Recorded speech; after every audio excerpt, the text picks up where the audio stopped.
চেন্নাই আর পাঞ্জাবের ম্যাচ। কি বলবো, চেন্নাইয়ের ব্যাটিং, আমার ঘুম পেয়ে যাচ্ছে। চেন্নাইয়ের ব্যাটিং এর তুলনা হয় না, একদম চেন্নাইয়ের ব্যাটিং নিয়ে কোনো তুলনা হয় না। চেন্নাই সেই চেন্নাই থেকে গেল।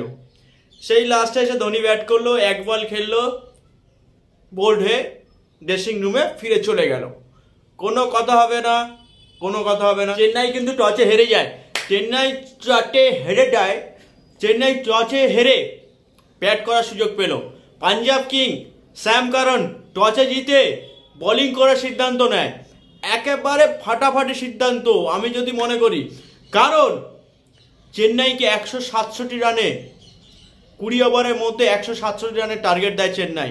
চেন্নাইয়ের ব্যাট অসাধারণ। ডানিয়ান মিচেল অসাধারণ ব্যাট করেছে, আজিঙ্ক্য রাহানে অসাধারণ ব্যাট করেছে, শিবম দুবে টি-20 বিশ্বকাপ 2024-এ সুযোগ পেয়েছে। শিবম দুবে অসাধারণ ব্যাটিং, এক বলে 0 রান, একদম এক বলে 0 রান।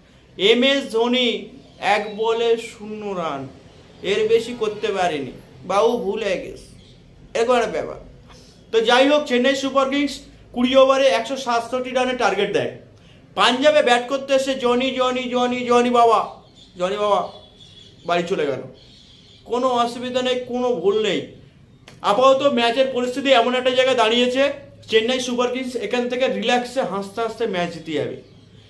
99 রানে 8 উইকেট অলরেডি পড়ে গেছে। ব্যাট করছে রাহুল চাহার, হয়তো বেদর্শ মারছে, কিন্তু এখান থেকে ম্যাচ জেতা অসম্ভব। 16-17 রান করে ওভার পিছু রান রেট, এখান থেকে একদমই ম্যাচ জিততে পারবে না। তো আমি আশা করেছিলাম, আমি ভেবেছিলাম যে মুস্তাফিজুর রহমান নেই, এতে কি চেন্নাইয়ের ম্যাচ জিততে পারবে, কিন্তু আজকের সত্যি কথা বলতে গেলে চেন্নাইয়ের বোলিং, জাদেজা অসাধারণ। জাদেজা প্রথম ইনিংসে 45 রান করে। চেন্নাইয়ের একটা ভালো স্কোর কিন্তু জাদেজার জন্য দাঁড়ায়। জাদেজা প্রথম ইনিংসে 45 রান করে এবং বোলিং করতে এসছে অসাধারণ 3খানা উইকেট নিয়ে নেয়। হ্যাঁ, চেন্নাইয়ের রবীন্দ্র জাদেজা টি-20 ওয়ার্ল্ড কাপের চান্স পাওয়া ব্যক্তি, কিন্তু 3টে উইকেট নেয় পাঞ্জাবের, যার জন্য পাঞ্জাব মুখ থুবড়ে পড়েছে। এইভাবে মুখ থুবড়ে পড়েছে। ঠিক আছে, এখান থেকে চেন্নাইয়ের জয় নিশ্চিত। মুস্তাফিজুর রহমান চলে গেছে, তাতে চেন্নাইয়ের কোনো এফেক্ট পড়েনি টিমের প্রতি, বোলিংয়ের সে ডিপার্টমেন্টে কোনো এফেক্ট পড়েনি। তো চেন্নাই এই ম্যাচ জিতে পয়েন্ট টেবিলের টপ 4-এর মধ্যে, কিন্তু চেন্নাই এই ম্যাচ জেতার পরে পয়েন্ট টেবিলের 4 নম্বর জায়গাটা অবশ্যই নিয়ে নেবে, কোনো কথা হবে না বস।